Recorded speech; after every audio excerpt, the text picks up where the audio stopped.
Good evening, everyone. Welcome to the question box for Wednesday, the 30th of July, 2021. I'm one of your hosts, Shane Bailey. The question box is your weekly gaming talk show where we dive into not all, not most, only the most important gaming news, topics, and trends for the week. Every week, I'm joined by one good friend from the Australian and New Zealand video game community, and today I have the distinct pleasure to be joined by a fellow Xbox mega fan. He's the co-founder of One More Game. It's Matt Brook. How are you, Matt? Yeah, good yourself. Hey everyone, how you doing? Good to have you on, my friend. You are a huge Xbox fan like myself, so finally great to be able to connect in this way as opposed to just through tweets. It'd be great if you could tell everyone a little bit about yourself before we get cracking. So as you can tell, my name's Matt. I've been gaming on the Xbox since the original, way back when. Wasn't my own, but I was gaming with my neighbour at the time, so I got to play with my neighbour. Prior to that, going through various PCs and everything else. My grandparents had a NES, so that spent a lot of time playing Duck Hunt back in the day. But yeah, it's just flowed on from there. Really got into the online gaming from Xbox 360 days, and it's just continued to flow on. I've had other consoles, but now here we are with a Series S and a Series X at home, and the kids play a Switch, and that's it. That's where we are. Nice. So were you there like from launch of original Xbox? Yes. Yeah. So 20 years of Xbox obsession then this year.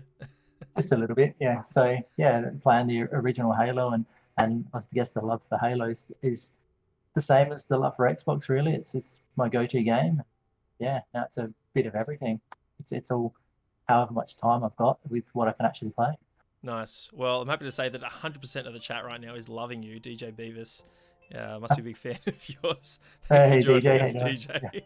Now, I didn't tell you that I was going to ask you this, but just putting you on the spot right now, if you had to pick a favorite Xbox game from the past 20 years, and then also your favorite Halo game, if the answer's the same for both, then go for it.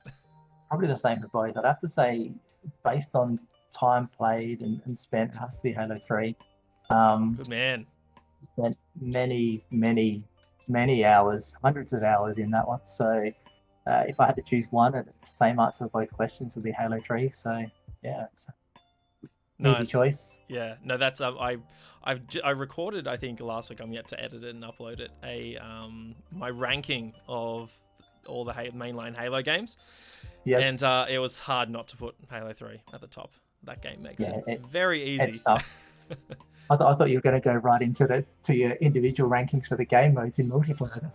Oh no, not that. I think I got to about 46 in SWAT, but the other game was in the 20s and 30s, so it's always a good challenge. Yeah, I'm still more of a casual Halo multiplayer fan. Like, I really enjoyed Halo 5. Now we're just sidetracking you, which is totally fine.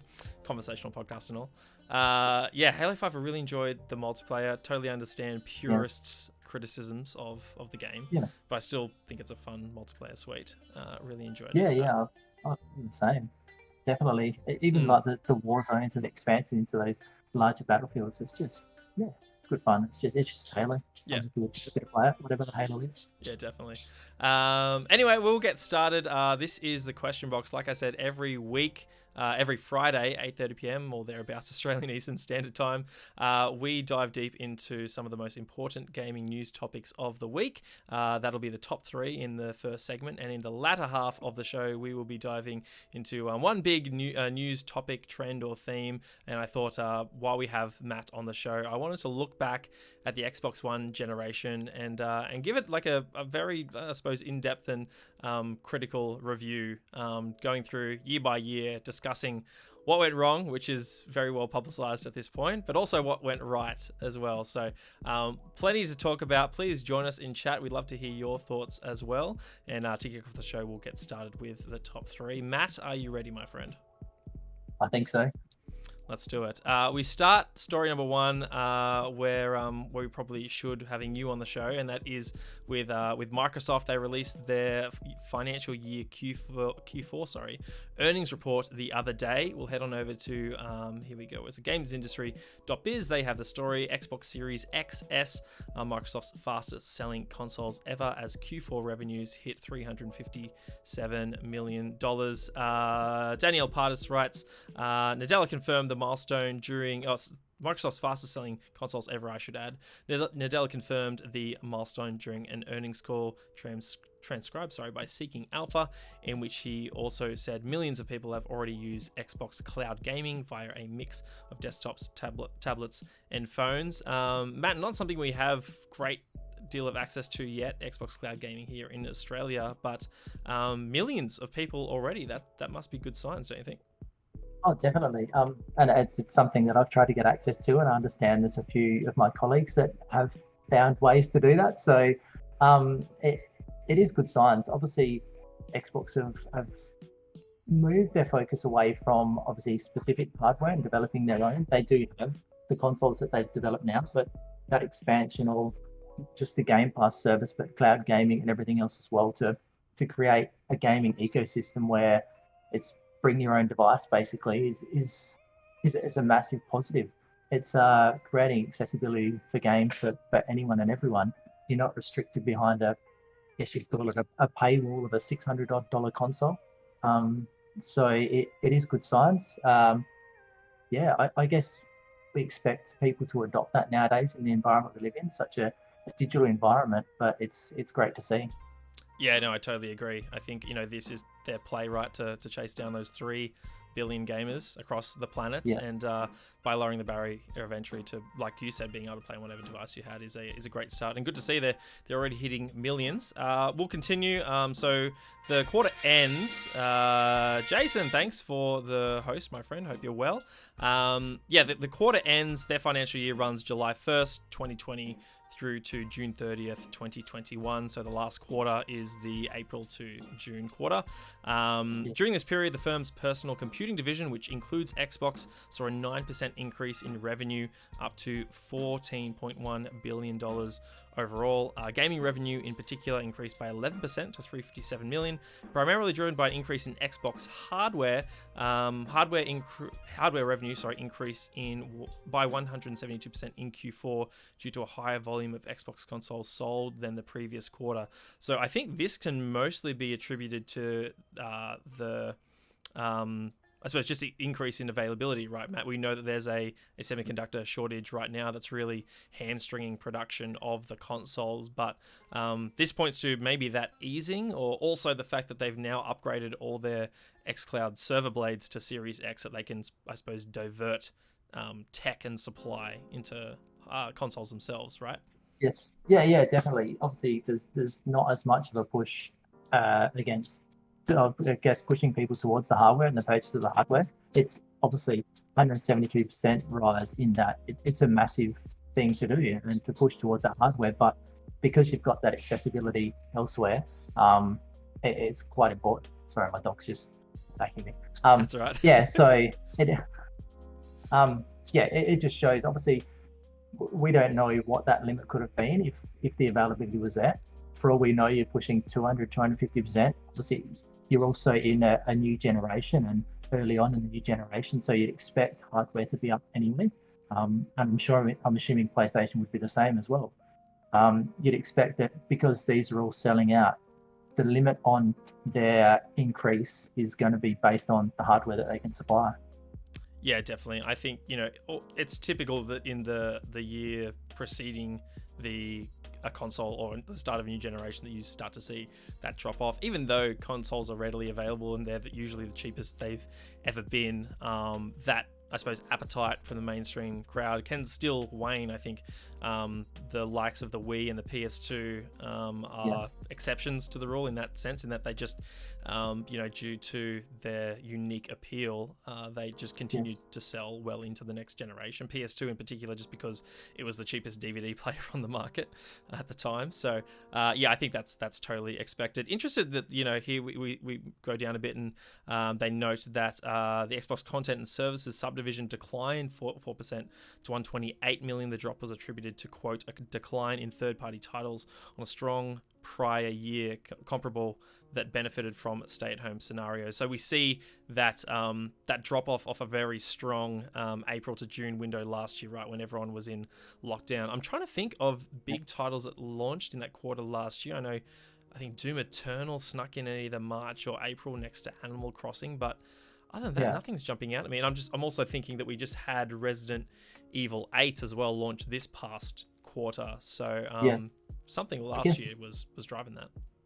Yeah, I guess if we look at that as the previous year, either comparison quarters or the whole year, well, I guess you're looking at people and developers taking advantage of what was the previous generation of console, and they've gotten to the point where they've optimized their development on that console, and a lot of games have come out as well at that time. Whereas now, leading into new generation, developing on new hardware, people are at the point where they're still developing. So there's going to be, I guess, less titles launching around this period because we are in a new generation. People are still developing, adapting to the hardware, and as we can see, there's a lot of, well, if we just look at Xbox, there's a lot of titles which we're not expecting for at least 2 to 3 years anyway. So it could be attributed just to that we're at the peak of the development cycle. Everyone's now releasing because they've got it down to a fine art.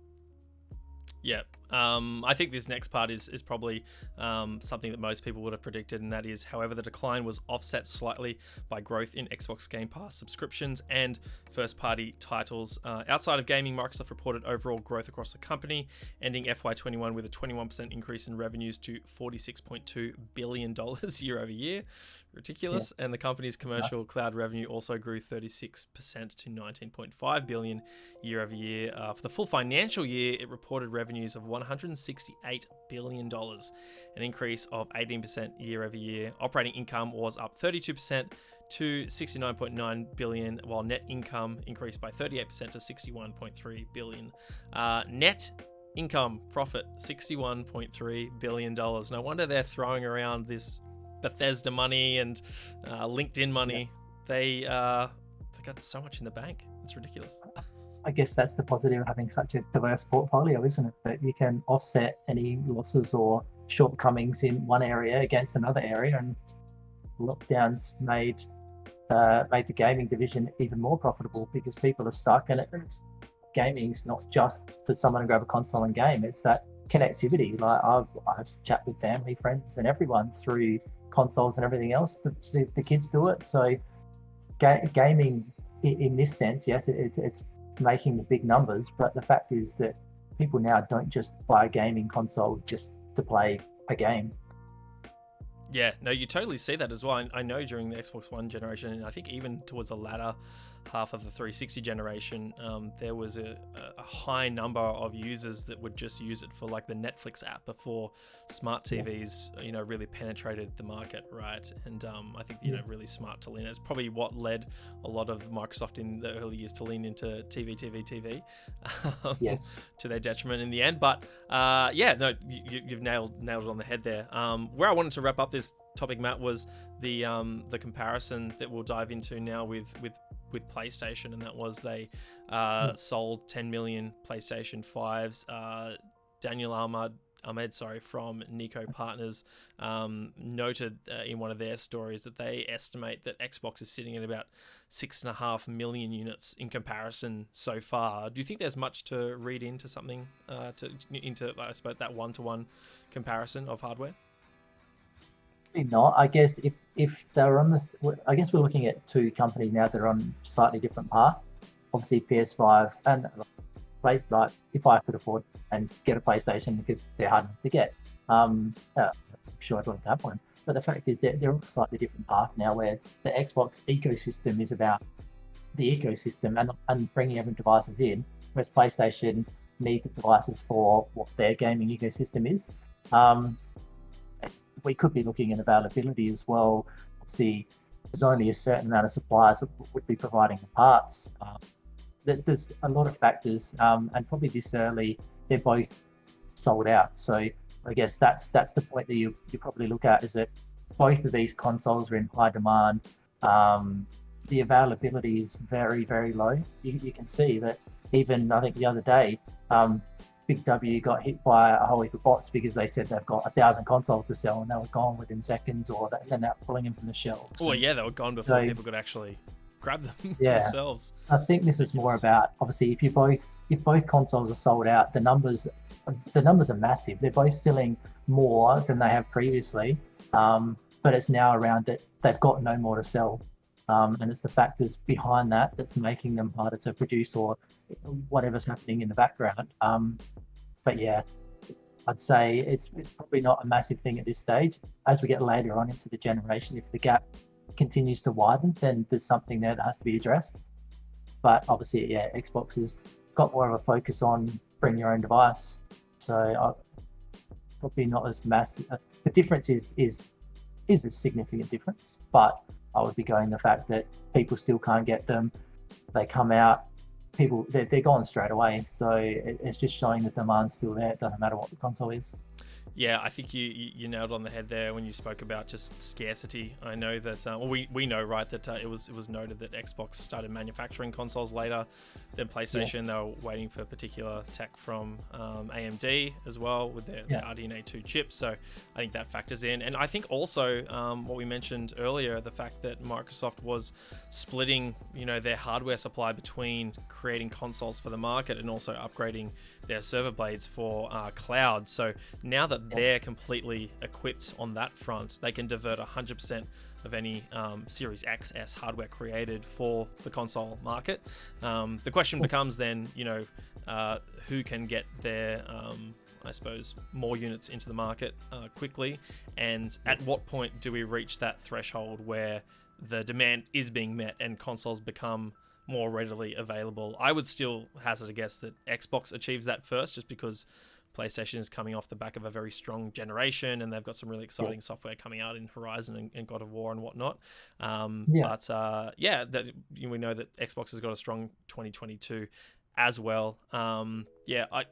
We can probably get into this in the latter half, but it's also my, I suppose, assumption as well that the gap between hardware sales for both consoles won't be as wide as we saw last generation. In fact, we don't know where Xbox One landed, right? I think most people would hazard around 50 to 60 million by the end, but and PlayStation is inching closer to 120. But I think that gap will be closer, and that'll be a win for Xbox, right? And also PlayStation, I think they're going to be happy with 100 million if they sell 100 million again this gen. How couldn't you be? In today's environment, you'd be more than happy with that. You're correct in saying that Sony have had the bigger fan base leading into this generation, which would obviously most people carry on to the same console in the next generation. Obviously, people chop and change, or get both.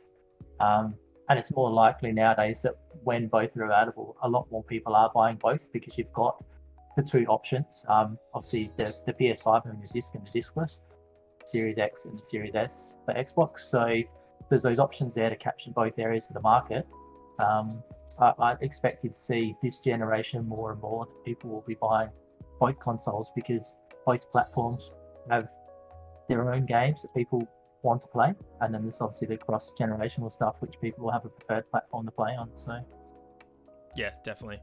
Alrighty, let's move over now to story number 2. We've already started talking about PlayStation, so we'll dive into what they reported recently, and that was that as of July 18th, I believe, they surpassed 10 million PlayStation 5s sold, making it the fastest selling PlayStation to date. We'll head back on over to gamesindustry.biz again, where Christopher Dring has the story. PS5 is the fastest selling PlayStation as it hits 10 million sales milestone. PlayStation 5 is Sony's fastest selling games console after surpassing 10 million sales worldwide. The new console reached the figure on July 18th, just under a month faster than the PlayStation 4 managed. Other sales figures released by Sony includes that Spider-Man Miles Morales, which was a launch title for PS5, has sold over 6.5 million copies since its launch last year. PS5 exclusives Returnal released in April, has exceeded 560,000 copies, and Ratchet & Clank Rift Apart, which was released in June, is already on over 1.1 million units worldwide.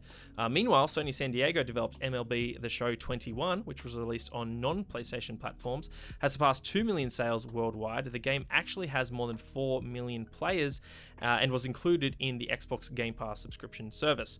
PlayStation 5's sales performance has been dependent on the company's ability to supply the demand, with the console sold out globally. Jim Ryan, their CEO, said in a statement that improving inventory levels remains a top priority. He says, quote, engagement on the platform is the highest that we've ever seen, whichever way we look at it, whether it's the number of people measured by metrics such as monthly active users, or whether it's the time that these people spend playing games. Both of these metrics are showing very significant double-digit growth compared to the launch window of PS4, the previous high watermark. We were confident that this would be the case. We believed profoundly in the feature set of our new platform, and we worked really hard internally and with our partners to make sure that the game lineup was really strong, and we have continued to pepper the community with excellent PlayStation Studios games like MLB, Returnal, Ratchet. But fair to say that the engagement has surprised us in a very pleasant way.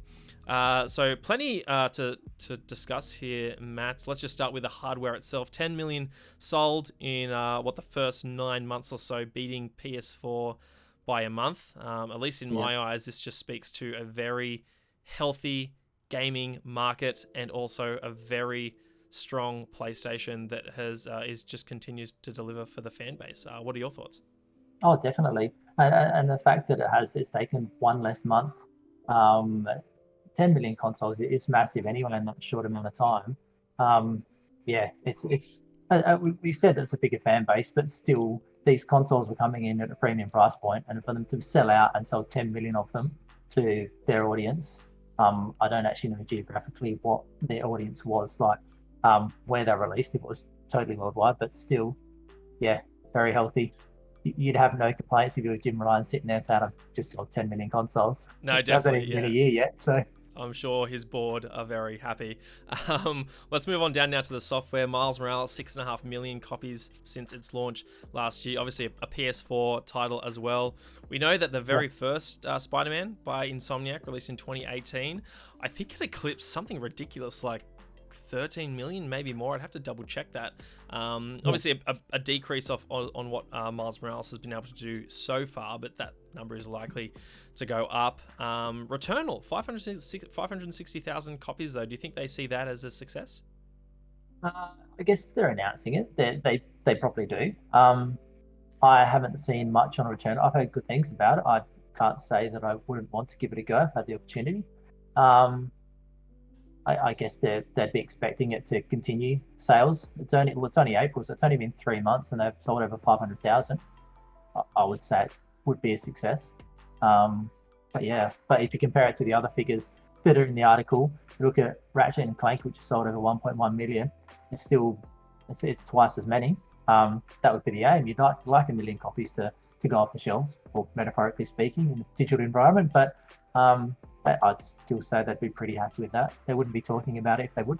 No, I think you're dead on there. They acquired Housemarque as well, the developers of Returnal, so they obviously have a really strong relationship with them and want to continue that and give them more resources to make something even bigger and better than Returnal. If it's a sequel, I think dare to say that it's been received really well by critics and community members alike. So I dare say that a sequel would do much better than 560,000. But look, a new IP, a weird sci-fi world, a roguelite as well. So I think 560,000 copies this early on is definitely something not something to sneeze at. But Ratchet 1.1 million in a month is ridiculous. I mean, bravo to Insomniac. I think they're the crown jewel, at least right now in Sony's PlayStation Studios stable. Yes. But I am very impressed by that number just after 1 month. Oh, definitely. That is a lot in a small space of time. And yes, Ratchet and Clank have got a fan base. But that's huge. Within a month to sell that many games, you would be extremely happy with that. Now let's go down to what I think is probably the most interesting piece out of this story, and that is MLB The Show. 2 million copies sold worldwide on PlayStation. The game actually has more than 2 million copies sold in total. the game actually has more than 4 million players and was included in an Xbox Game Pass subscription. So I'm trying to think, is there any way that there haven't been 2 million players via Game Pass? Like they're saying, yeah, I don't know. That's we're in reading that. That's one of the questions I had. They're saying 2 million sales, 4 million players. The only other way, well, that's the Game Pass is the only other way, and that's for them. And I know when you read through this, Jim Ryan tries to push it off as,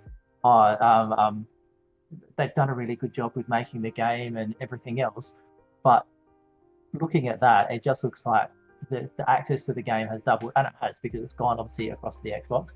But the players in the game have doubled based on Xbox Game Pass subscription service. You can't shy away from that at all. This game coming onto Xbox caused a massive ripple in the gaming community, and people were surprised. Hey, I've played it. I've played a fair bit of it. It's a great game. There's no arguments about that at all. But that access now to another platform is obviously going to increase sales as well, because he does talk later on. He's talking about San Diego studios just get better and better with each annual iteration. But it just speaks that he's trying to pass off the game because it was developed well. There's not a Game Pass effect to it as well. Right. And he's talking about that's the fastest MLB game, the fastest selling title in franchise history. So I guess if you're expanding that to a broader audience, you've got more opportunity for it to sell quicker. And this is nothing against the game at all because it's a great game. But you've got a bigger audience, more people who want to buy it. I know a lot of people who've wanted an MLB game for a long time on the Xbox, and I played. Good question now. Whichever iteration of the games on the PS3, I played MLB on the PS3 because I picked it up over when I was in the US. So I played the game and I was waiting for it to come to Xbox or hoping that I'd have another way to get to it, and just bringing it to Game Pass. I don't know if there is another way to explain the 4 million players, over 2 million sales. That's a Game Pass effect. Yeah, no, I look at also like the fact that they said 2 million copies sold, right? But 2 million or 4 million players globally. If that's 2 million, including all platforms, then some portion of that has to be on Xbox, right? And like if it, let's say it was only 20%, so like 400,000 copies, or even less, let's just say 10%, 200,000 copies on Xbox, then I get really excited for someone like Sony San Diego and also MLB in turn, because we see the effect that the Game Pass is having on sales, right? Like Phil Spencer has noted that it sort of defies logic that Game Pass subscribers will spend more even though they have access to all of these games, and I anecdotally can attest to that. Like I spend more money on games just because I'm playing more now. So, and you see something like with Sea of Thieves, right? Like Sea of Thieves available in Game Pass, but continues to rank highly in the Steam charts every single week. Now, I think there's probably a small portion of that Steam player base who just refuse to play the game using the PC Xbox app because it's troublesome at the best of times. So they're happy to fork over the one-time fee to actually just play it on Steam. But that option is there, right? That option of $10-15 a month to play Sea of Thieves, and 400 other games is there, but no, they've chosen to buy it. And I think it's because that community has got to over 20 million at this point. That word of mouth is getting out there. There was a great tweet from Matt Piscatella from NPD. Someone had I think he was actually talking about Sea of Thieves. Actually, this is where I sort of got this thought, and that was Sea of Thieves continues to rank in Steam, and someone replied saying despite Game Pass, and then he came back and said no, because of Game Pass. Like it's just it's had the reverse effect on sales, which is just fascinating to me. And that's there was something in the previous Xbox conference that I picked up as well, and it was around exactly that. It says subscribers play approximately 40% more games and spend 50% more than non-members. So, and I don't know, Game Pass has exposed me to a lot of games that I probably wouldn't have picked up, but I have played, and I've played them right through. Can't think of one off the top of my head, but there's a number of games. I put myself on the spot. there's a number of games that I've played in Game Pass that I've seen, and you probably flick past through in the store and like, oh, that looks interesting. Oh, but I don't want to pay $40-50 for it. I'll wait for it to go on sale. And then you play that, and then you buy the DLC and you buy cosmetic items or whatever else that comes with them.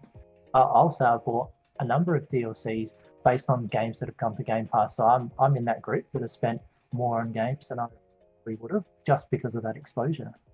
I'm curious if you have the same thought pattern that I do sometimes, where, for instance, with a game like, I'm not a racing game fan, right? But I played Forza Horizon 4, absolutely fell in love with it, and sort of became a casual fan of just being able to throw the in-game radio on and cruise around England, with this cool soundtrack, and it's in automatic, so I don't have to worry about it. I'm terrible manual game driver, by the way.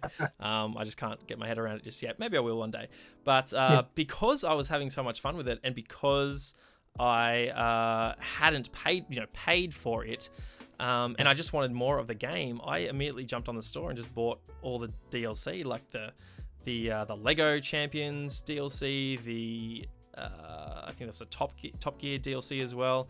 Yes. Yeah, I think it came to like $20 or $30 because I sort of had convinced myself that, well, I haven't spent any money on this, and in a way I want to reward the developer as well. I think in a similar way as well. Now, take this with a grain of salt because I used to work at Ubisoft, but I'm embarrassed to say how much money I've spent in Rainbow Six Siege, because it's given me 5-6 years of enjoyment that I was like, oh yeah, what's another $50 of microtransactions? Because I'll just put the credit on my account, and then I know I'm going to spend it over the next 6 to 12 months. So do you have a similar thought pattern when you feel like you're getting all this value that it only makes sense? It's like, oh well, what's a bit more on top of that if I'm going to spend money?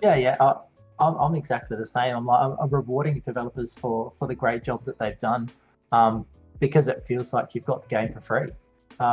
You are paying, obviously, it's the subscription, but that's sort of out of sight, out of mind. You've got so many games, and just because you're getting the game for free and you've played through it 2 or 3 times or more, you're like, oh, I'll just do this because I haven't paid for it anyway. So yeah, I've got the exact same mindset of rewarding the developers for a great job. There are a lot of people that do the same as well. So yeah, I have that same thought pattern. I just thought of another example, and that was Little Nightmares, which released in as a Games for Gold title, I think back in February, just before Little Nightmares 2 came out. Very smart of them, of course, to do that. Build up hype for the next game. And I finished it, had a blast. I originally thought it was a horror title. Terribly named game. It's not horror at all. It's a bit creepy, but it's more of like a limbo type puzzle platformer than a horror game. So I really enjoyed that, and the second I finished, I bought the DLC for like $8 or whatever it was, because it was also on sale. And that's exactly what they want, right? They want to get the Little Nightmares into the hands of the 20-30 million odd Xbox Live Gold subscribers, and hope that they love the game so much that they buy DLC or they're ready for the sequel in a month or two. So I think speaks to just what you can achieve as a developer and a publisher when you deliver content via a subscription service, whether it be PlayStation Plus or now Game Pass, or Games for Gold. Yeah, definitely. And Game Pass is obviously helping support a lot of titles for the longer term. I think the best example of that is Sea of Thieves. Obviously, and the good thing about Rare is that they've stuck to their guns. They have known exactly what they wanted to deliver and how they wanted to deliver it. Yes, they got backlash in the early days of the game because it was quite a vanilla game that they had set out. This is the world you're in. This is what you can do. But we look at it now, everything that's added to the game, including the Pirates of the Caribbean that's just recently come out. They've just stuck to their guns. They've done what they wanted to do from the start. They had the bigger picture in mind.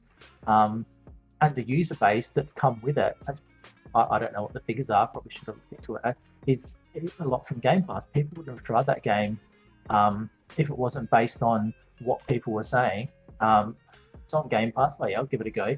And now, the amount of people I know that have never played Sea of Thieves before, but then saw the Pirates of the Caribbean coming into Sea of Thieves, are like, oh, I'm going to have a go, I'm going to play through the Pirates of the Caribbean content.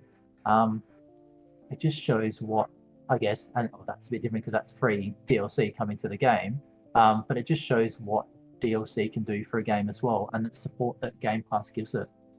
Yeah, definitely. The only other point I want to discuss from this news story, Matt, was the games that Sony didn't mention sales figures of, and whether that points to some kind of potential disappointment. The ones that, at least from a first-party perspective, that jump to mind are Demon Souls, obviously a launch title for the PS5, and also Sackboy: A Big Adventure.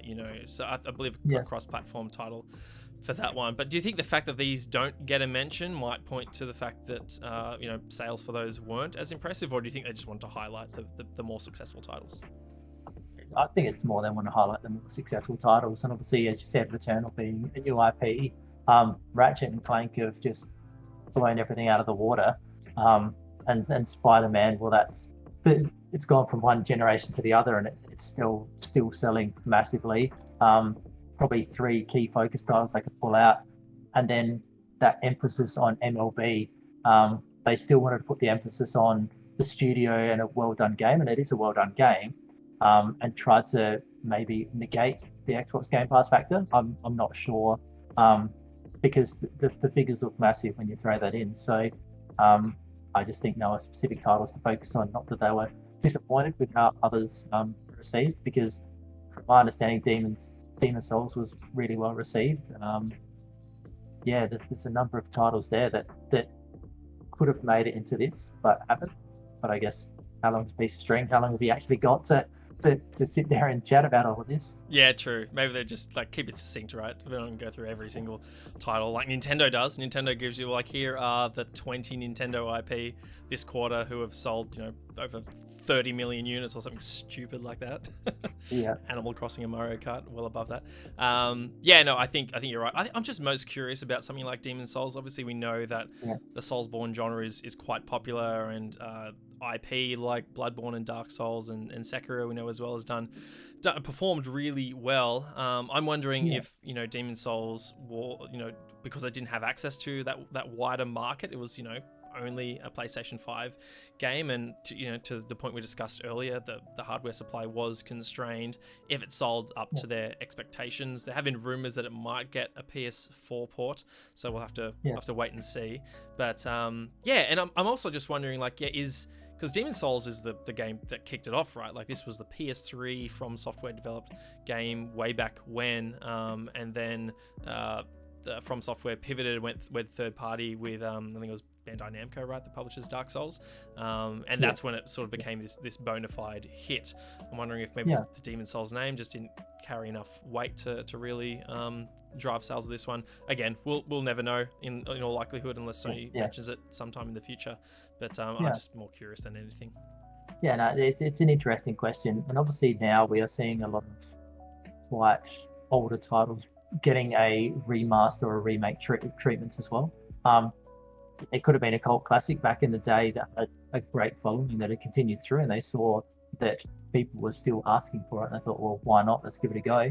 And it's been received really well. So there are a number of titles that are now receiving that remaster treatment that's working well for them.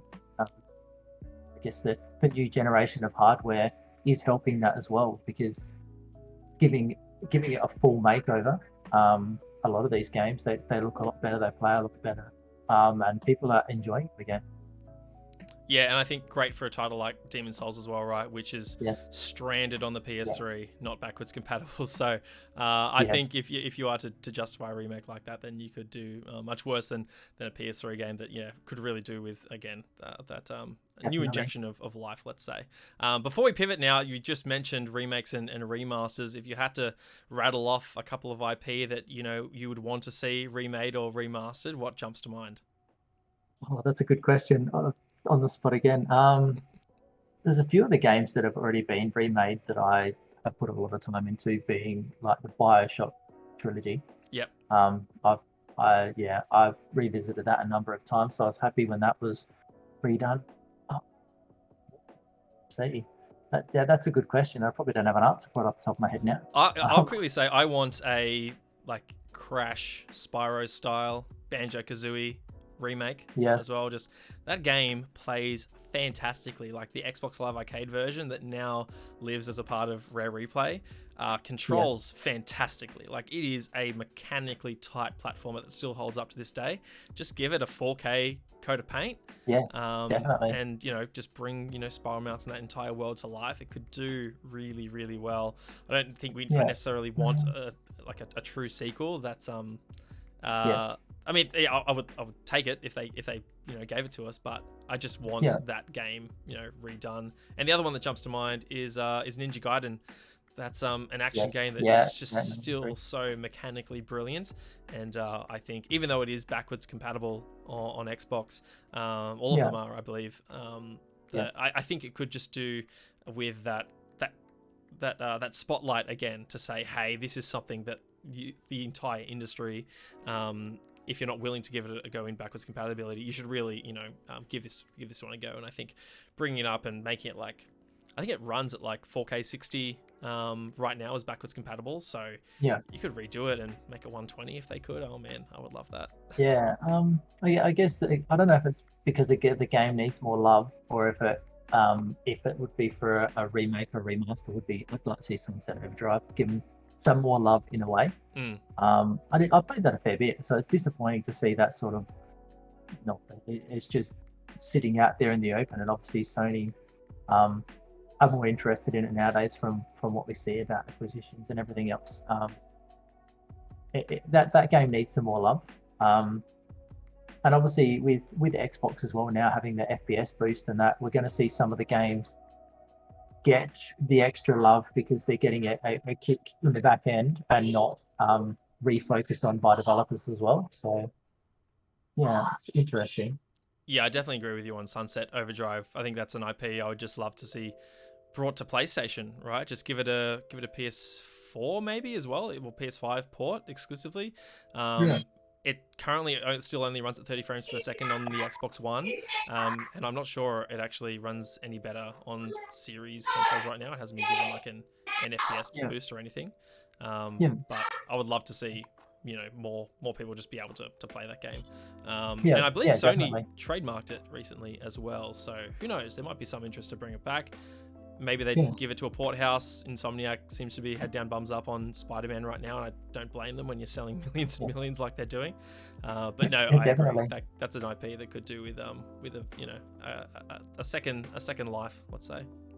Definitely. So I guess we'll see what happens there with how Sony treats the IP and what they do with it, if it's a remake or what happens. So we're looking forward to it. Definitely. It needs some more love.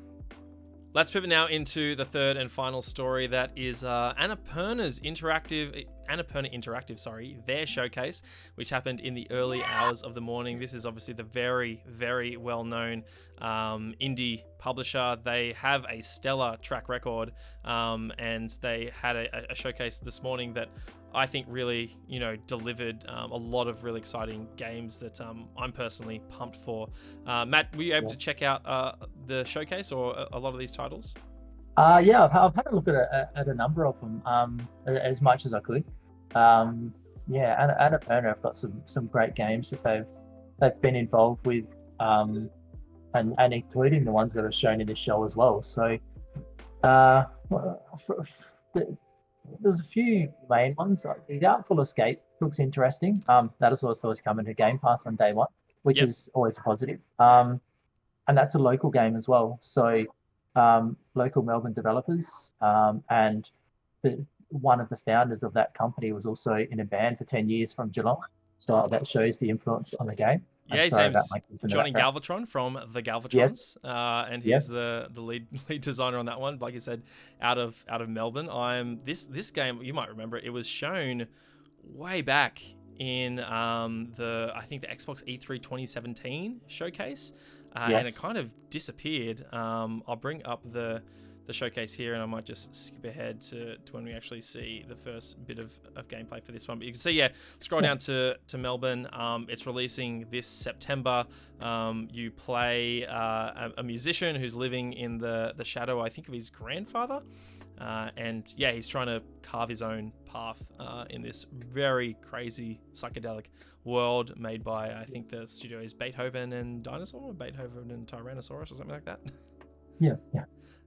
So looks really fascinating, and Game Pass as well, which Yes. cannot complain about.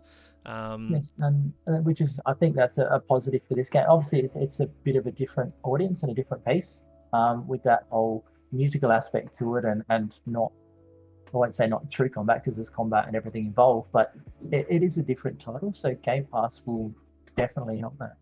Yeah, no, I totally agree. I think it is definitely that type of game where most people wouldn't be willing to take a, $30 risk on something like this. But, if it's just, pardon me, a 6-hour romp that you can smash out as part of Game Pass, then, and that, enables someone like Johnny and his team to find success, then that's Game Pass working there and right there and then. So, really excited for this one, September. And I think other platforms as well. I might be wrong. Oh, that's right. Let's talk about this all-star cast. Michael Johnson and Caroline Kinley, but as well, supporting cast, Lena Headey, Jason Schwartzman, Mark Strong, and Carl Weathers. I did not expect this to have a cast like that. Did you, Matt? No, not at all. I guess he's been around the music scene for 10 years, and he's probably had exposure to a lot of people right across the country and abroad even further. So there's always a positive to it. That, sorry. That's all right. Yeah. No need So to apologize there's always for that. there's always a massive positive to it because of his exposure. He's probably got these relationships that he's built up, or through obviously people that he's dealt with in the business as well. Yeah. No, of course, I think Annapurna as well would certainly help in that regard. Yes. Like we said, September 9. I think, right for the moment, it is Xbox and Steam. So no other platforms. But no, I am very excited for that one. And if we just jump now over to the VGC article, they had a great wrap up, just sort of highlighting the key announcements that I wanted to get to. So obviously we had the Artful Escape to kick things off. Neon White is actually the latest game, from the same studio that made Donut County, which I know has been on Game Pass as well. This was a very strange shooter, like speed running shooter, where you use cards to sort of advance through the level. I'll skip to some of the gameplay at the moment. Cards are either have like dual purposes where they can be used to traverse the environment in a quicker manner, but you can also use them to actually be offensive and take out enemy targets. Very strange. It seems to have some kind of relationship management going on as well. Oh yeah. There is a whole relationship management in the background that's talking about obviously the relationship with other characters, opening new areas and missions and interactions and everything else. So, but yeah, look, that looked really interesting. It was fast paced. If you watch in the clip, you'll see his run. He does a run that takes roughly 20 odd seconds, and then he has a speed run. There's a speed run 8 seconds. 8 seconds. Same level. Yeah. It's just like crazy speed running traversal.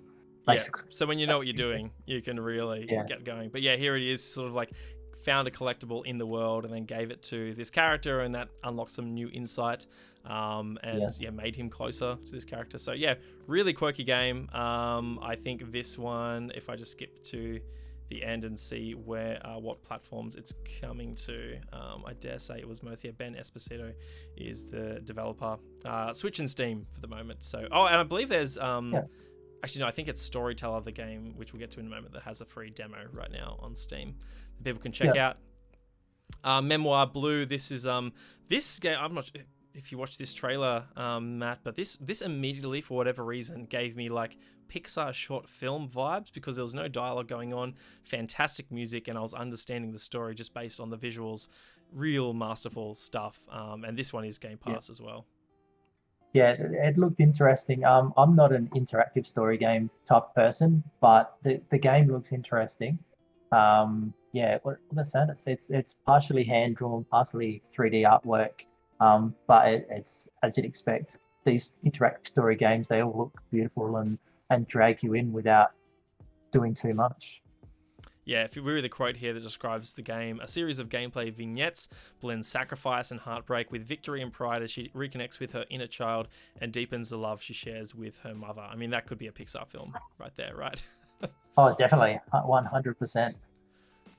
Moving down now, this was fascinating. This game's Storyteller. This is the one that I believe has a demo on Steam that you can check out right now. It's a game that's been in development a very long time, from Daniel Byrne McGuey. And essentially, it kind of reminds me of... Do you remember the Australian developed game called Framed, Matt? A little bit I do, yes. It was essentially like a comic book escape simulator where like you're rearranging panels in a comic book to help the character through the story escape from being pursued. Very interesting stuff. And this, you're essentially creating stories based on the premises that you're given, and you're rearranging panels and that sort of thing. So obviously this is designed to be a tragedy here, so we see characters falling in love but then she dies, so that now becomes a story of tragedy based on how you rearrange the different panels. This is really fascinating. Later on in the trailer, you'll see examples where there are 6 panels going on. It just gets way more complicated. But man, I just love that there are studios like this making games like this, and there's a publisher like Annapurna who can come along and give them the spotlight. I think that's fantastic. Oh, definitely. Annapurna do a great job in supporting a lot of these indie developers, be it through their just the promotional side of things versus actually in with the ground floor with the developers. It's great to see, and a lot of these games wouldn't have come to light without someone like Annapurna supporting them, which is great. Yeah, definitely. This is Solar Ash. I think the same developer as Hyper Light Drifter, if I have that correct. That's right, yeah. Solar Ash, second game from Heart Machine, the creators of 2016's Hyper Light Drifter. This one is a PlayStation console exclusive, I think PS4 and PS5. But again, a game all about motion and sort of exploring the environment and solving puzzles and whatnot. I think there might be some combat in there as well. Beautiful art style. Really looking forward to that. That's one that's appeared at quite a couple of PlayStation showcases as well. Yes, yeah, that does look really good. All of these games for the showcase would be a decent experience, that's for sure. No, definitely. And I think that's by the time I got to the end of the showcase, that's the one thing that I noted. Like, this was a just moment to moment, bumper to bumper showcase of fantastic looking titles. Sure, some of them might not be for everyone, or even just for me, but there was so much variety on offer, and I think Annapurna really nailed it here. They finished it off with Stray, which was a game that was revealed alongside the PlayStation 5 last year and caught the attention of a lot of people online because you play as an adorable cat exploring a science fiction world. Matt, I'm not sure we've had a cat simulator like this. Are you excited for this one? It was actually quite intriguing. I've watched the trailer a couple of times, and it's something different. It's nowhere along the lines of Goat Simulator, but it is something totally different. And to create a game from the aspect of a cat would be difficult enough, because sometimes it's hard enough to create a game from the aspect of a human mind, but to obviously create it in the inquisitive nature of a cat's mind, and to be able to experience that it will be interesting. It's a shame we might one day see it on Xbox, but I don't think it's coming to Xbox at this stage, is it? No, it doesn't seem that way. I think at the end it says Epic Game Store. But not just exploration. We see towards the end of the trailer here a bit of combat as well. Like, you're running away from these weird creatures that are trying to chase you, and then you can't get some kind of offensive capability later on as well. So I'm most intrigued to see how this one actually turns out, and he's hoping it comes to Xbox one day, and we get to play it ourselves. But I think if we get to the end, it said Steam. Oh, was it? I think it was PlayStation and Epic Game Store from memory. Anyway, maybe it has it here somewhere. No, it's not mentioned. Outer Wilds got some DLC as well. This is a game that a lot of people have been pushing me to play. Have you checked this one out, Matt? Yes, I have. Yeah, I quite enjoyed it. I haven't finished it, but that's more of I don't have enough time for any of my games. But it's a 22-minute loop, right, or something to that effect? It can be, but I have a problem with exploring in these types of games. Right. So, So, but no, yeah, that's one of the games that was on my list about obviously Annapurna is this one, and yeah, I've really enjoyed it, and if I could have time to revisit it and knock it off, it'd be nice. Nice actually. Maybe I should just speed run it and get it out of the way, but sometimes you don't want to ruin the beauty of a title. No, definitely. Yeah, this one just a very enigmatic trailer, probably fitting of the game style as well. That was pretty much it from the Annapurna showcase. But Matt, I just wanted to speak to again. We touched on it earlier, just the how fantastic it is to have publishers like this operating in the industry. We've seen recently, troubles that in some independent developers and publishers, for that matter, have had working with big platform holders like PlayStation, and it can be quite overwhelming for some of these sometimes one person, two person, half a dozen person, and upwards teams to really find success in this industry. And by no means is Annapurna the only independent publisher that's doing great work. We see the likes of Devolver Digital as well, doing fantastic stuff. Raw Fury as well, Fellow Traveler, and many others. I'm just so happy that they exist. It's not something we really saw going back a few generations, right? With like in the 360 era with things like Xbox Live Arcade, you didn't see a lot of that. You just saw sort of developers just trying to make it work with big platform holders, but now they've got people representing them to help them find success. Oh, definitely. And on top of those companies, obviously, and I know I keep going back to Xbox a lot, but they've got the ID at Xbox program as well. And even Sony is starting to push more into that space and supporting these smaller developers. And a number of them or a lot of them are one-person teams. And it's hard because sometimes they've got a day job, they're creating their game in the background. So that extra support that can be created can be make or break for them. It's either the support they need, and then the ability to be able to quit their day job and just focus on the game so they get it out, or if it's just knowledge or whatever else, that sort of sharing as well. So it is great to see because we're seeing some amazing, some abstract, some different titles coming out that, as you said, a few generations ago we wouldn't have seen because it wasn't financially viable. Yeah, no, definitely. I think I'd be most interested to speak to one of these developers. Who knows, maybe I'll have to try and get a chat with Johnny Galvatron lined up. But also just, speaking to what it's like working with them, with a publisher like Annapurna as an independent developer. Someone like Annapurna we've seen partner both with, the likes of Nintendo, Sony, and Xbox for some of their titles. We see titles go straight into Game Pass. We see titles like Solar Ash and Stray get, showcased prominently on PlayStation stage as well. And even some independent games or, these smaller creative titles like Oddworld recently going straight into something like PlayStation Plus, right? Just given away to those members. I would have to imagine that that's a deal similar to something like Xbox Game Pass, where there is a lump sum up front that's really helps cover the cost of development, and that they can recoup revenue on once the game's out in other ways as well, potentially on PC. So I love, I keep saying it over and over again, but I love that outfits like Annapurna Interactive exist, and we're seeing more games like this be shown more prominently. Even a title as small as Death's Door Ride is already getting Game of the Year chatter as well. So this industry is becoming more and more diverse each and every day.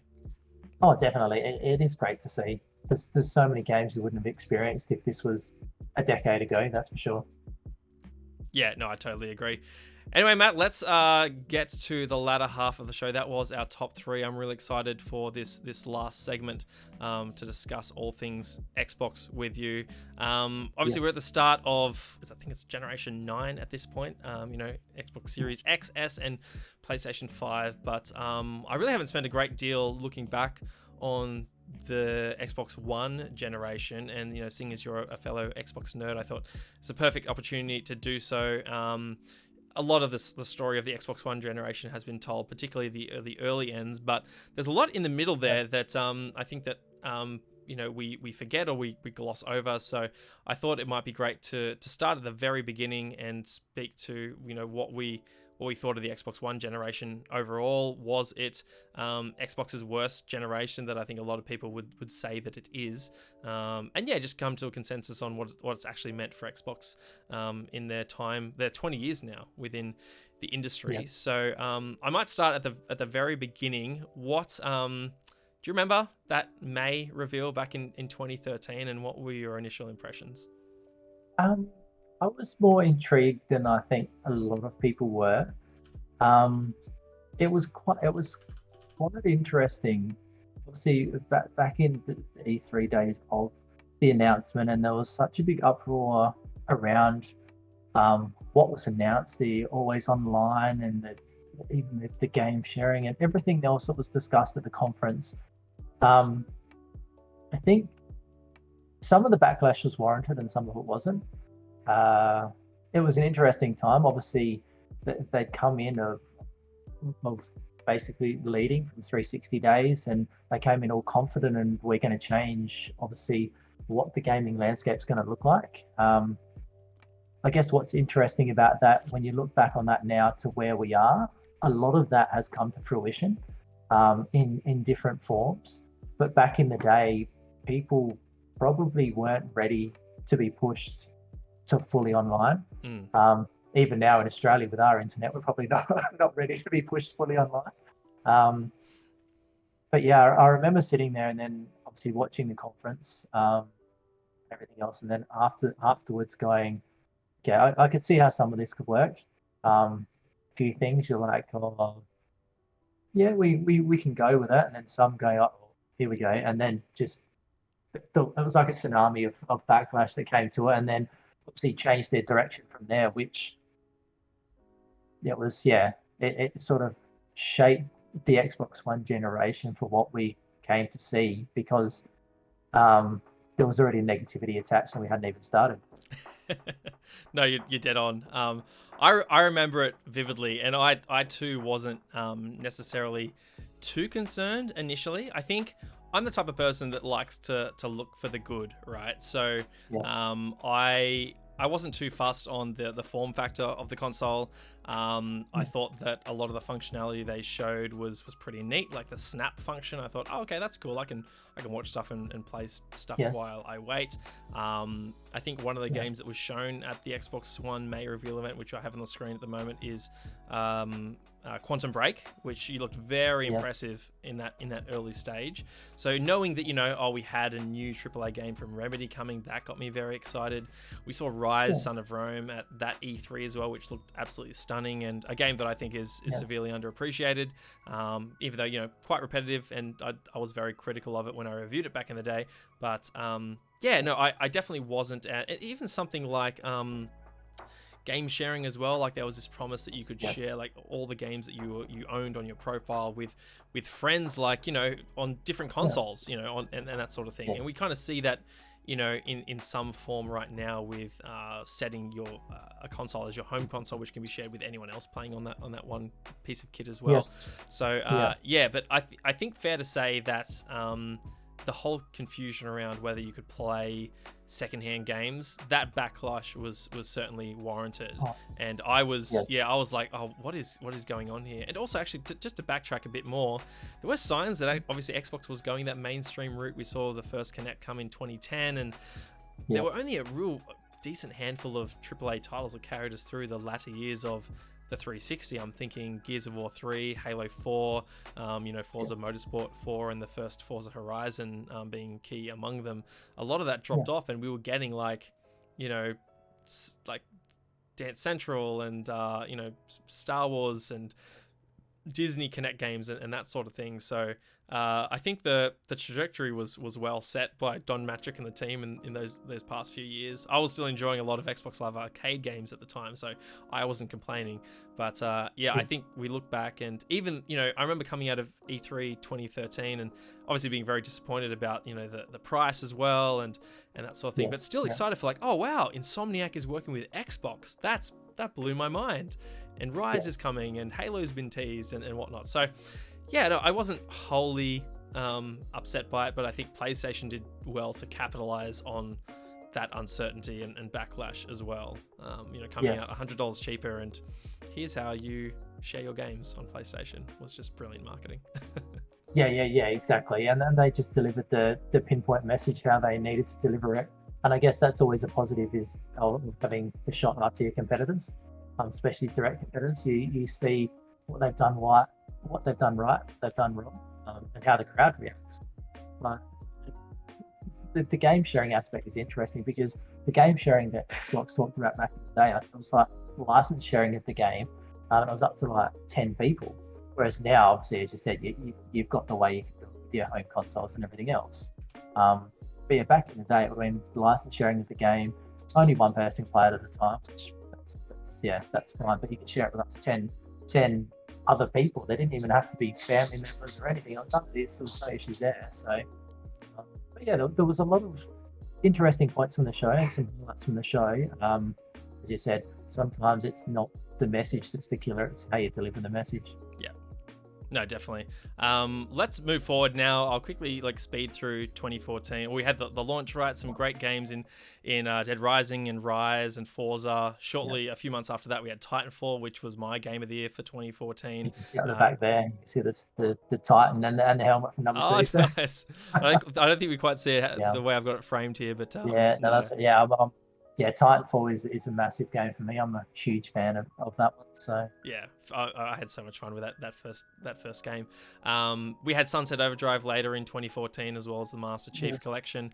Then I feel like, by that stage, Phil Spencer had taken over. Kinect was debundled from the Xbox, and it dropped $100 in price, so it could compete with PlayStation 4 going into. And then I want to move into the next chapter, which I think is some of Xbox's strongest years in 2015 and 2016. And certainly I remember the conversation around that time being that we didn't have yet a lot of visibility on what PlayStation 4 and the PlayStation studios were doing at the time. Things like Horizon Zero Dawn weren't revealed. I think Uncharted 4 was teased at that point.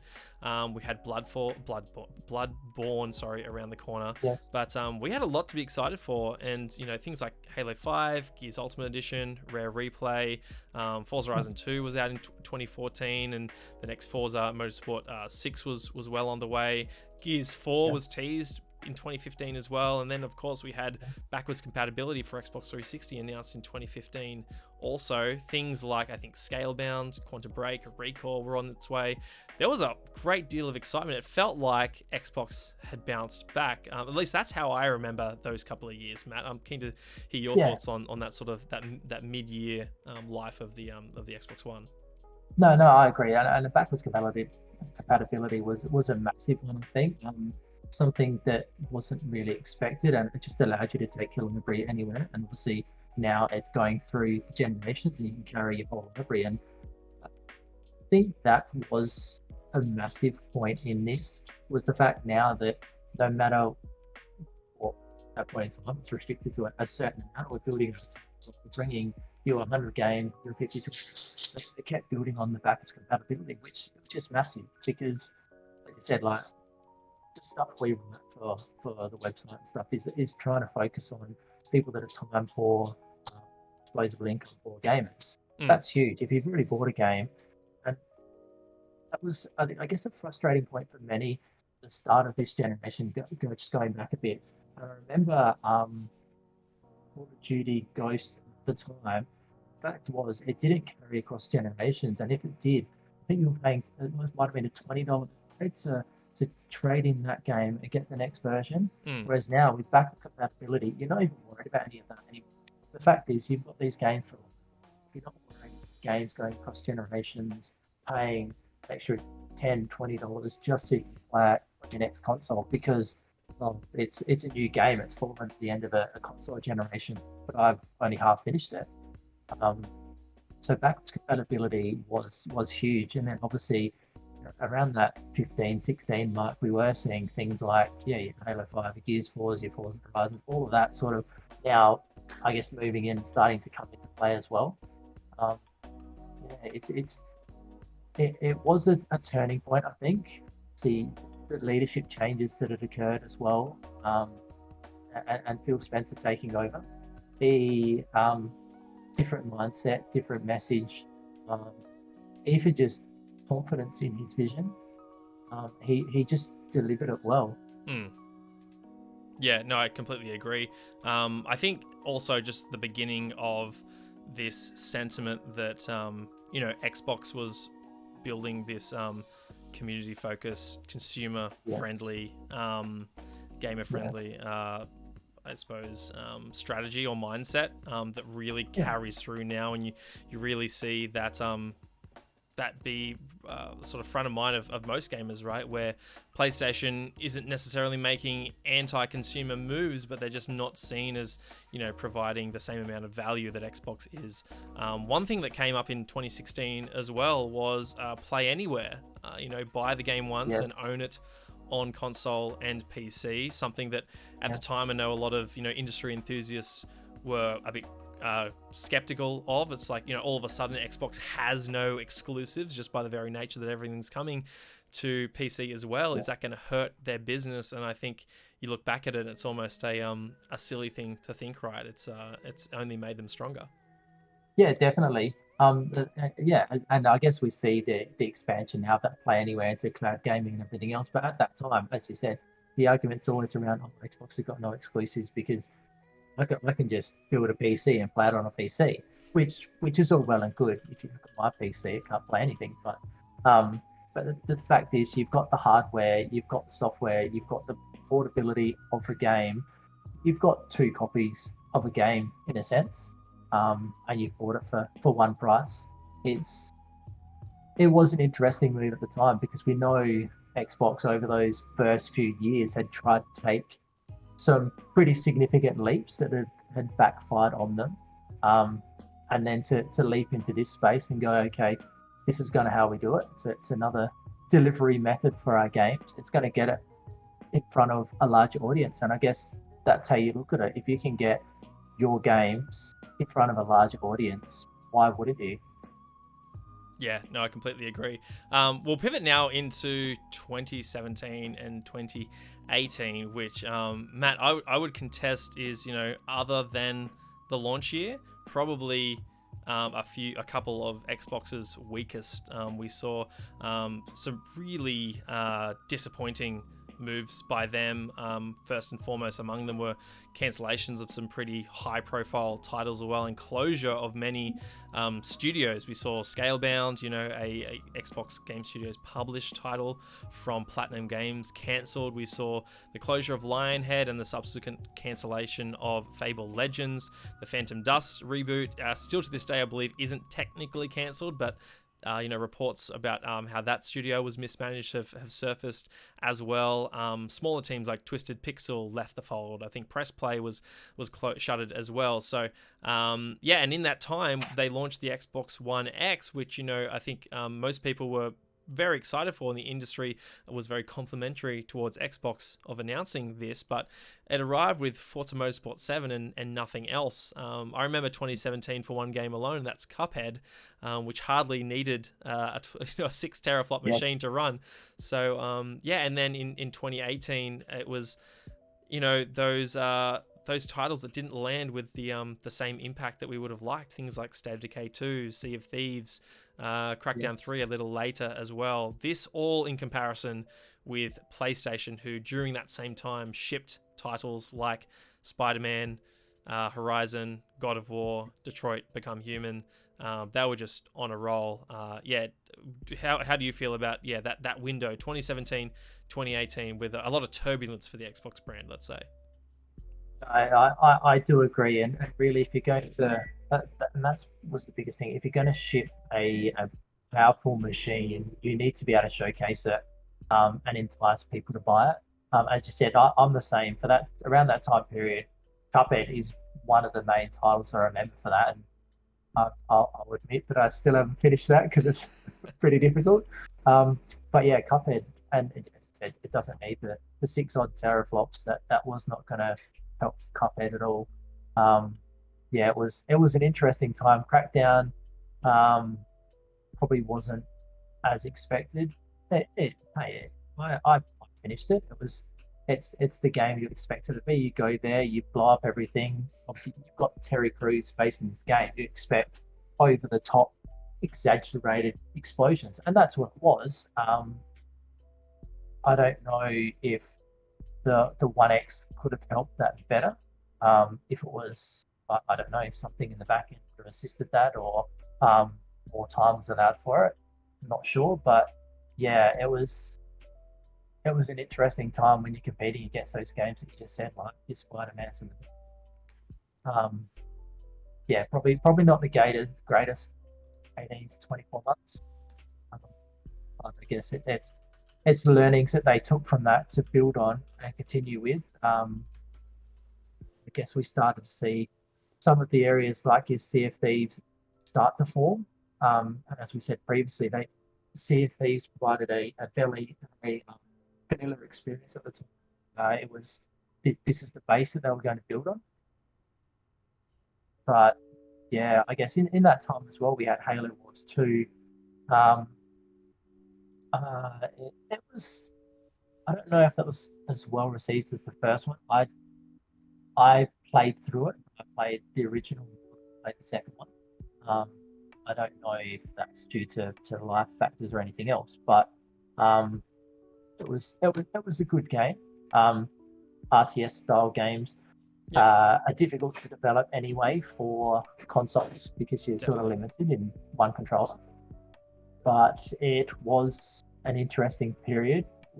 I guess we'll look at it as a learning experience again for Xbox, and they've learned from that and built on it. So yeah, it wasn't all dark days though. Like, I do want to note the Xbox One X was a fantastic console. I was blown away by the fact that it was the smallest Xbox ever. That just rocked my world.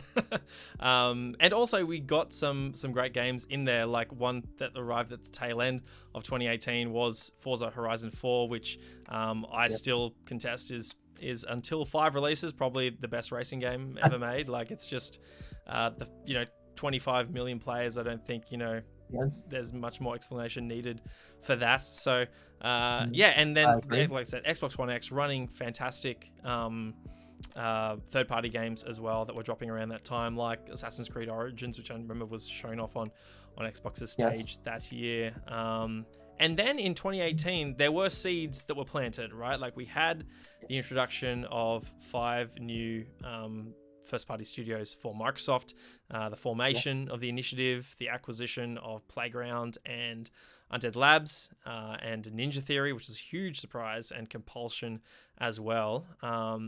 When you were watching that media briefing, Matt, what was your reaction when Microsoft rocks up and just doubles their studio portfolio overnight? I think the first thing you think is that they're learning, they're serious about this now. I guess with some of the messaging previously and the way they chopped and changed between their what their thought process was is always concerning for anyone, because if someone has got a goal and they don't know how to reach it, you can become concerned. But once they start throwing money out like this and purchasing games developers, you really know they're serious about gaming in general, that they want to deliver. And I guess the messaging probably just prior to that time was always around exclusives. So it sort of went hand in hand with the messaging that was out in the general public was around, Xbox has got no exclusives and all this sort of stuff. They've only got Gears, they've got Forza, they've got Halo, and that's it, sort of thing. It just showed that now they were serious about making games and the hardware. They wanted to do right by their gamers, for want of a better term. They wanted to do right by their audience and their gamers, which was great to see. I remember, or I sort of remember watching it at the time. I probably didn't expect exactly that, and with so many studios brought in, there was obviously rumors and that floating around. But for them to go, here you go, we've expanded our team exponentially, was a good shock. So it was great to see, and I'm a fan of State of Decay, so I've got no complaints. Yeah, no, I was the same as well. Like, I'm a huge State of Decay fan. Even go back to the original on Xbox Live Arcade, like I said.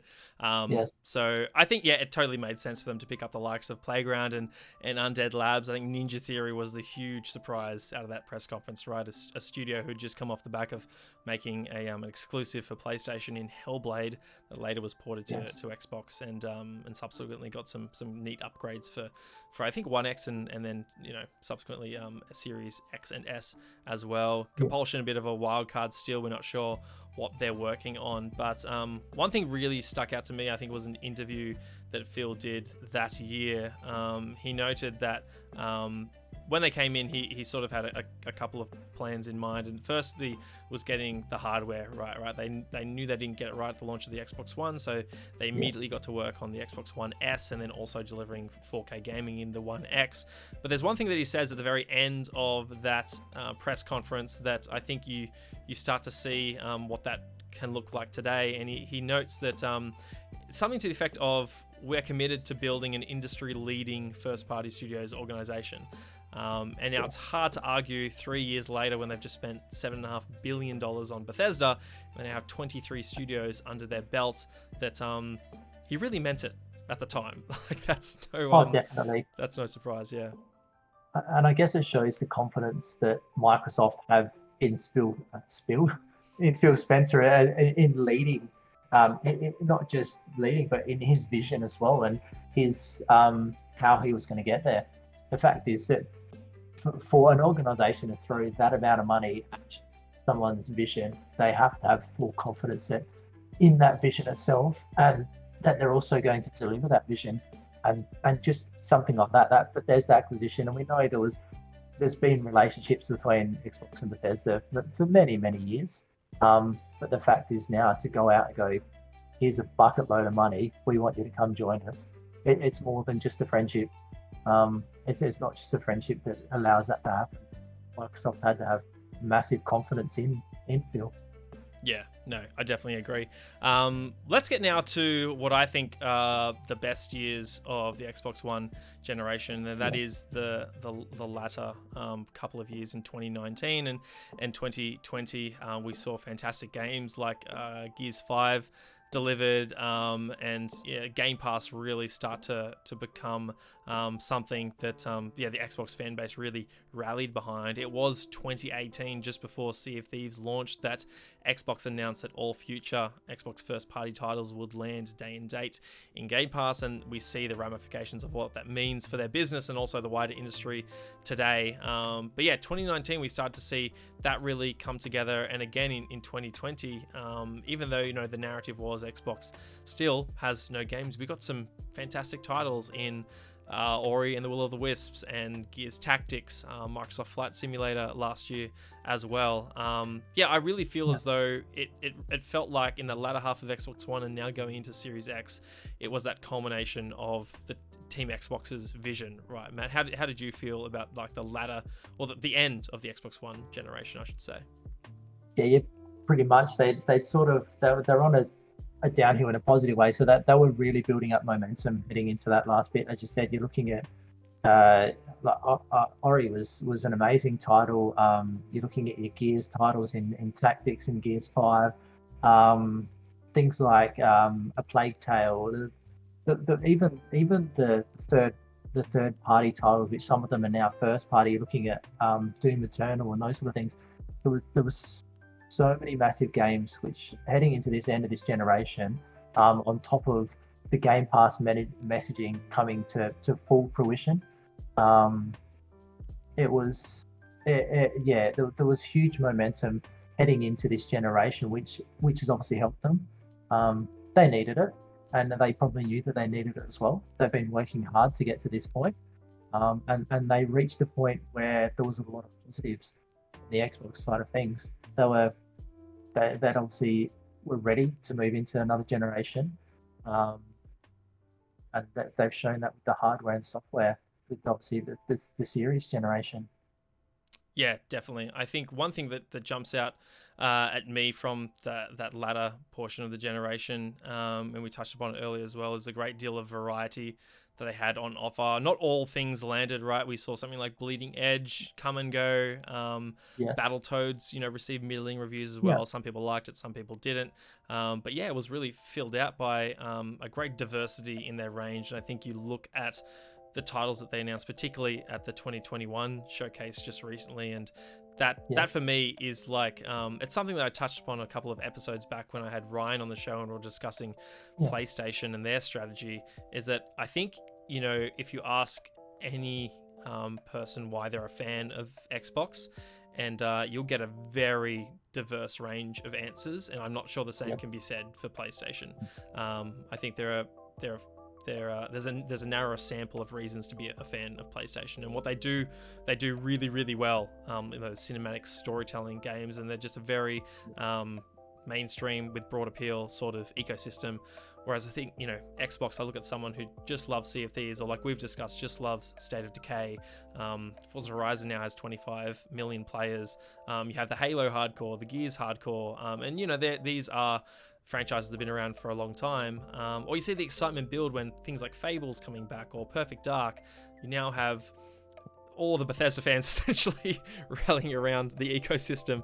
And even, studios in this time, like this 2019-2020 era that we're talking about now, that were acquired as well, right? Double Fine, In Exile, Obsidian, the establishment of World's Edge, who's working on Age of Empires 4 right now, and who knows what they go on to work on next as well. I think I just see so much diversity here, and that's what has me most excited, and kind of why I see this end of the Xbox One generation as its best, because it really feels as though the brand came into its own and it now has a clear vision. They're just it's pedal to the metal right now for them.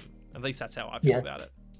Yeah, definitely. Because you're looking at what it's around the 5 years that Phil Spencer had been obviously heading up that area, and it's really started to deliver on his final goal of what he wanted to actually deliver.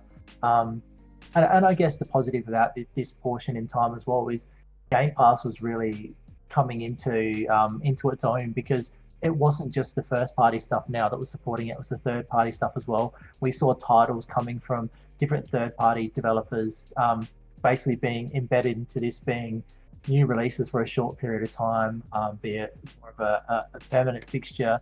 There was a lot of outside support for this messaging of which is now gaming for everyone, obviously, and that message has moved into the new generation. But Xbox had really began to shift their focus of that broad gaming nature, and as you said, people like Xbox for so many different aspects of whatever it is, be it I can get my subscription service and I don't have to buy any more games for the rest of my life. I could be the hardcore gamer that loves your Gears and Halos and that sort of thing, anywhere in between, really. It really was a positive time for the Xbox. Yeah, that moment you felt them. I think you really felt the momentum shift. Obviously, it wasn't between. There was still that competition, and PlayStation was still out in front. But that what probably appeared like a downward momentum for a little while for Xbox, or like a plateau, had really shifted with Phil driving everything, really.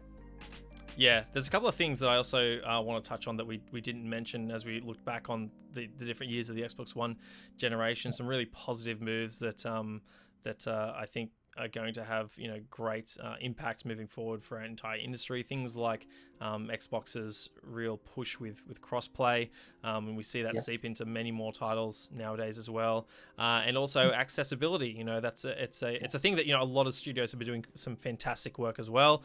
I don't want to detract from anyone like Naughty Dog, who really did a fantastic job with The Last of Us Part 2. Ubisoft as well has been doing great work in that regard. I see that seeping out into all different teams and developers and publishers. I think another cornerstone of that effort for Xbox has been the adaptive controller as well, which is just something that they're clearly not going to make a whole lot of money on, but really means the world to a lot of people. And I think again we spoke to, there are different reasons to be a fan of Xbox. I'm sure there are people who could really benefit from that adaptive controller who have now become a fan of Xbox, right? So I think the brand can just mean so much to to so many more other people. And I think you're only going to see that expand as Xbox cloud gaming becomes, more of a reality, and it's delivered via smart TVs and phones moving forward. I suppose looking back on it, Matt, how do you, if you could surmise the Xbox One generation in just a few words, how do you feel about that generation? Because I still think it is Xbox's worst generation, just objectively, but at the same time, without those stumblings, I don't think we have the fantastic Xbox that we have today. No, not at all. I guess if you want to put it in a few words, you'd probably say a roller coaster ride. If you're putting it as few words as possible, it was really a roller coaster ride from well, we had high highs and low lows and everything in between. I guess if you're summarizing it from their point of view, it was a steep learning curve, but you could say they hit, for want of a better term, rock bottom at the start with the backlash that they had, and then which had such an influence on the messaging going forward. Some good and some bad, because there were some positive points. But yeah, it was a learning curve that has put us in the position we are today. I don't think we would have had I don't even know how many more will happen now, but like the 20 plus studios, we probably wouldn't have the Series S and the Series X. We probably wouldn't have as powerful a machine as the Series X is. I just think, as you said, it's a learning experience that they have learned from, because we know that there's a number of, there's probably a number of companies across the world that don't learn from their mistakes, and they just continue to repeat the same thing. It's the old, not practice makes perfect, the old perfect practice makes perfect, because if you continue to do the wrong thing, you're never going to do the right thing, because you're always doing the wrong thing. So yeah, it was a roller coaster ride. But I've played on the platforms as well. As your gaming time comes less and less, you have less time to play some of those other platforms, which is that's a lot. But yeah, the Xbox One generation was not their strongest. No, I completely agree. I suppose, yeah, when I look back at it, I kind of, I see it as like this cruel, almost what had to happen is the wrong way to put it, but I also hate to think about what the kind of generation we could have had and where we would be now if there wasn't the backlash, right? Like, what if the industry just rolled with the punches and said, okay, fine, Don Mattrick, you win if this is the way it's going to be. And Xbox One sold almost as well as PS4, and it did fine. They didn't see that negative sentiment. Then maybe we're still in that world where we've got just the core titles being rolled out every few years, and they're not pushing the boundaries. I think it's also important to note that PlayStation really just stepped up and nailed it in the PS4. I don't think Phil Spencer is given sort of the freedom and the power he's given to really right the ship. If you don't see Sony way out in front, right, and really nailing it with their PlayStation first party studios. So I think it was it's kind of like a perfect storm, but one that we weren't happy to weather at the time. But looking back on it, I'm almost glad that it happened, right? Because the industries and Xbox are in much better places, and we as the consumers are reaping the benefits of that. So I definitely, it had its highlights. Like, I look back and I think of fantastic games like Inside, Ori, Cuphead that really sort of carried my enjoyment on the Xbox side of things. Some great third party titles as well.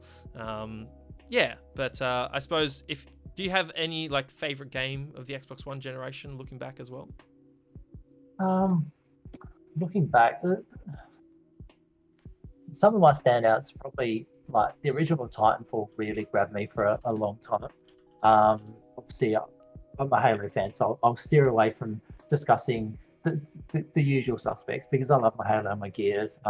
I just like you, I won't say I'm not a racing game fan. I'm not good at them, but Forza Horizon, I'll pick up and play all the Forza Horizons.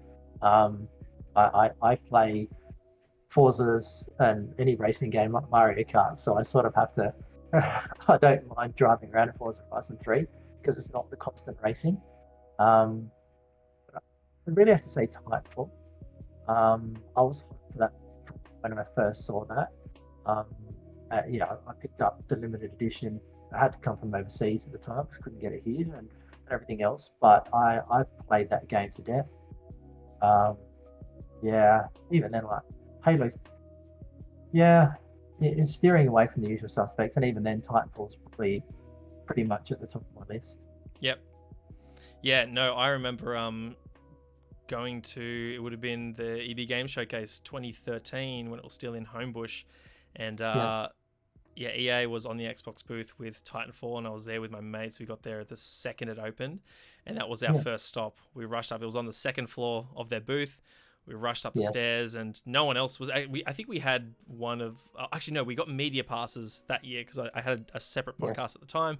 So we got in, I Yeah. think, half hour earlier than most people, and that was our first stop. So we skipped all the queue. There were no queues, and Yes. yeah, we played a game and absolutely fell in love. And by the time we finished, no one else was behind us yet. So we said, "Can we play again?" They're like, "Yeah, let's do it." So we played it again, and yeah, Titanfall was my game of the year of 2014. Yes. 2015 was Ori in the Blind Forest for me. Yes. Yeah. I love that game. And then 2016 was Inside, which I think is a 10 out of 10 masterpiece and probably Yes. is like top 10, top 5 of all time for me. So I think looking back, that's probably my favorite game of the generation just because it's a masterpiece. Yes. 2017 was Cuphead. 2018, oh man, my memory's getting foggy now. Of what came out in 2018. What was my Celeste actually, Yes. and then 2019. I'm not sure. 2019 was a bit of a fuzzier year, but Gears 5 ranks highly. So does Jedi Fallen Order. Yeah. So still fantastic experiences, right? Whether they be first party or third party. Oh yeah, yeah, definitely. There's a lot of decent third-party titles that are that are out there on all platforms that are amazing games. Yep. And if we had to look ahead, Matt, and your most anticipated Xbox first-party game, what would you have to pick? Well, Halo Infinite aside, Halo Infinite's like right around the corner, right? Nothing this year. I don't want to hear about 2020. Nothing this 2021, year. sorry. Beyond that. There's a lot that's intrigued me. I guess nowadays, with the delays and everything else, you're hoping that people just delay it until they're ready. That's a good question. I don't know if there's a lot that intrigues me. Even your games, I'm excited to see Perfect Darks and Fables come back. I spent a lot of time in those game worlds, and I'm excited to see those. As we were talking before, from the last showcase, Redfall is intriguing as well. I'm interested to see more from that, or even just from that small video. You could pick out a lot of the title. I think a lot of the titles that have been announced are quite. I want to see more on. Yeah, that really is a good question, but I'd probably pick one title out at this stage. If you're looking further forward, it's a wait and see, because I am interested in a lot of them. Yeah.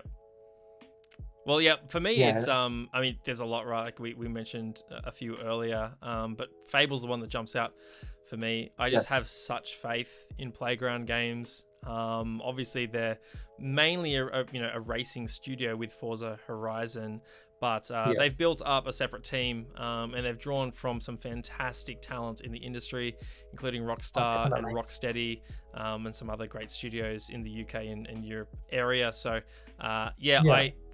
I'm really encouraged by the CGI trailer that I have on screen right now, and the fact that they understand that Fable is whimsical and comedic and doesn't take itself too seriously. If it was just going to be like their version of The Witcher, I don't think I would be that excited, because we have a more gritty, hardcore fantasy game as well, and we have Bethesda, with Elder Scrolls delivering that, and it looks like maybe even Obsidian will deliver something a bit more serious with Avowed as well. So that's the game that jumps out to me the most. I'm also pumped for Hellblade 2, tons of faith in Ninja Theory, and Avowed that I just mentioned from Obsidian. Yeah, Yes, even things like Everwild look quite interesting as well. There's so many games there that we've seen bits and pieces of, and we know they're not coming for a while, so we're not going to see massive amounts of them yet. But they've given enough that a lot of these games have intrigued me that I'll keep watching it with obviously hobbies and stuff aside, with the writing and everything else. That they're intriguing enough that I'm like, well, I want to see more, but I know I'm not going to see it yet. Um, yeah, even like I'm also excited for Extraction as well. Like that, the the Rainbow Six Siege interests me, but my aging, I'm past my youth, so my Twitch reflexes aren't there. But to bring those sort of characters into a different style cooperative world, Mm. is interesting, and that's just now we're just looking at this period that we know about. Yeah, there's a lot to come that I need to see more on for me to really pick one game. But yeah, the first one being obviously Halo. Yeah. Yeah, but yeah, all of those games and more that you mentioned. Yeah, can't wait to see. And one more curveball for you. This is actually a video piece that I'm probably going to put together for my YouTube channel soon. If there's one thing that Xbox still, in your eyes, needs to improve, does anything come to mind? For me, there are some small things like the parity between Xbox Game Pass for console and PC. I think there's a lot of work that can be done with localization and making their platform more friendly for territories that just they haven't performed well in as well. Those are a few that jump to mind. I'm just curious if there's anything in your mind that's like, oh, I really want this. One thing for me that actually I would love to see is I suppose just an improvement on the achievement system. I really feel as though PlayStation came along and did a bang up job with trophies. I for one would just like to see some kind of acknowledgement of when you get all the game score in a game, right? Like PlayStation have the platinums. I would love like a little green certification tick on our games or something like that. Yeah, exactly. Something different, like the if you get an achievement you're less than 1%, where you get obviously a slightly different achievement because it's a rare achievement and those sort of things. I guess it's probably time for them to decide on what they actually want to do with games with gold. That's the games with gold one. is an interesting one, because Game Pass has really taken over from that. The titles that you get in Game Pass are sort of covering for games with gold, and games with gold is sort of floating out there in no man's land in a way. It doesn't know what it wants to be anymore. Whereas previously, before Game Pass, it was free games all the time, and they were really good titles, which you see with PlayStation Plus, but they don't have the Game Pass equivalent. So it's really a clear direction for games with gold, is one. The other one is one that I would like to see would be the expansion of the Games with Gold program. So obviously we've got, not Game Gold, Game Pass, sorry. So you've got Game Pass, you've got Game Pass Ultimate, and Ultimate includes EA Play and your Xbox Live Gold. But I guess it's more tiers in that service in a way. Obviously, there's the Ubisoft service, which the name escapes me at the moment. Ubisoft there's Plus. There's other services out there which, for an extra cost, they may be able to add into that service. So it would be more of a tiered package with, if you want this, you can have the basic service, you can have what we've got now with Ultimate Plus, where it includes something like the Ubisoft service, or just an expansion on that. Hey, for all we know, it could be it could be them partnering with Netflix, and they include a basic Netflix service in there for an extra $5 a month, or whatever it is. It's just an expansion on that program to really encompass everything. If they want to make, I don't know, this was the message that went with the one as well, is that they want it to be the center of your living room, which that messaging is probably delivered wrong. Now, if they want to do it this way, and about bring your own device, literally you could put all of that and more into one service and just tier it. Like, you could have 5 different tiers, and it could be like, this is it, you've got one subscription through Xbox that gives you Disney Plus, Netflix, Ubisoft, EA, and then Xbox Live Gold for, it might be $50 a month. I was about to say, you're getting up there. Yeah, you could be $50 or $60 a month, but still have Fox still in it, and a month or whatever it is for a quarter of the service. Mm. So, and they may not go to those extremes. That's sort of a pie in the sky. It would be great to see. But the fact is that if you really wanted to tier it and get everyone on your ecosystem, offer the movie streaming and the game streaming, I don't know, they might come up with a Xbox game streaming service or something, that a movie streaming service that goes into that. I don't know. But yeah, it's the expansion on that program and actually giving games with gold now an actual direction, a purpose, or dispose of it, or whatever has to be done. Mm. Yeah, no, I totally hear you. I think I got a feeling Xbox is sort of just riding out until they can get rid of Xbox Live Gold. We saw that, sort of hinted at by Jeff Grubb a couple of weeks ago. We discussed it here on the show. Yes.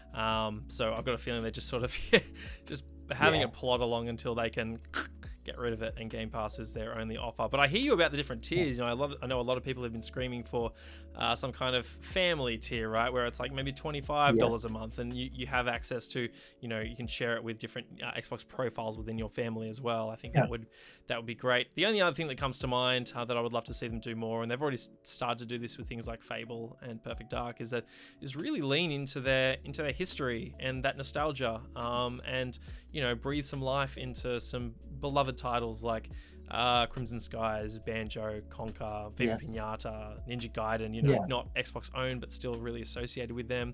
I would love to see them, partner with Ubisoft to bring Splinter Cell back, because Ubisoft clearly needs some kind of incentive to bring that franchise back in some meaningful way. I would love to see it. We could rattle on, I'm sure. Definitely. But look, really, really excited for this generation moving forward. I think, like we discussed earlier, they're fantastically positioned, and I've got a feeling that even like it feels like these first 3 years are probably going to be more enjoyable than the 7 years of Xbox One that we got. So that's really encouraging. Yeah, big things ahead. Definitely. Anyway, we're going to wrap up the show there. I want to thank you so much, Matt, for joining me. Great to actually chat to you and meet you, digitally, as opposed to just tweeting at one another over the interwebs. This has been a blast. Tell everyone watching where they can find you and all the great stuff that you do over at One More Game. Okay, so we have a website, onemoregame.com.au, gaming news, reviews, and a bit of everything else as well. Multi-platform, that one is. You can find me on Twitch every Monday night at the moment. We do Master Chief Mondays. It's Xbox_gamer_dad. And then on Twitter at XBGamerDad.